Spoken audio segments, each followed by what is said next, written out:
ससुराल में रानी की तरह कौन सी महिला रहती है। आइए मैं आप सबको एक छोटी सी कहानी सुनाती हूँ। एक वक्त की बात है कि एक महिला बड़े ही गुस्से में नज़दीकी थाने में जाती है और वहाँ पर थानेदार से कहती है कि साहब मेरे पति के खिलाफ एफआईआर दर्ज करवाना है।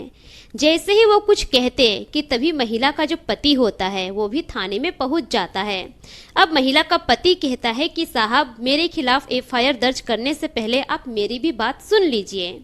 अब जो महिला का पति होता है वो कहता है कि साहब देखिए मेरी पत्नी मुझसे पीछा छुड़वाना चाहती है, इसको ये लगता है कि मैं उसकी इज्जत नहीं करता, उसकी बातों को नहीं सुनता। अब जो महिला होती है वो थानेदार से कहती है कि साहब मेरा पति मेरी बात नहीं मानता है, मेरी इज्जत नहीं करता है, मुझे रानी की तरह बनाकर नहीं रखता है। अब महिला का पति थानेदार से कहता है कि साहब ये सब कुछ मैं कैसे कर सकता हूँ, मेरी पत्नी मेरी इज्जत नहीं करती है, चार लोगों के सामने मेरी बेइज्जत करती है, हर वक्त भला बुरा कहती है, मैं जो कहता हूँ वो सुनती नहीं है, जिस काम के लिए मैं मना करता हूँ वो काम वो ज़्यादातर करती है, तो मैं इसकी इज्जत कैसे कर सकता हूँ। अब इतना सुनने के बाद जो थानेदार साहब होते हैं वो महिला को समझाते हैं और कहते हैं कि अगर आप चाहती है कि आपके ससुराल वाले और आपके पति आपको ससुराल में रानी की तरह रखें तो आपका भी फर्ज बनता है कि आप अपने पति की इज्जत करें, उसकी कमाई की इज्जत करें, चार लोगों के सामने पति का सम्मान करें।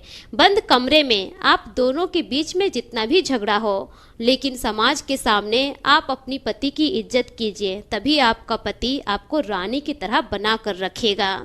तो दोस्तों ये कड़वी बात है, बहुत सारी महिलाएं ऐसी होती है जिसमें खुद तो बुराई होती है, पति की इज्जत नहीं करेगी और वो चाहेगी कि उसका पति उसे रानी की तरह बना कर रखे, तो ऐसा कभी पॉसिबल नहीं है।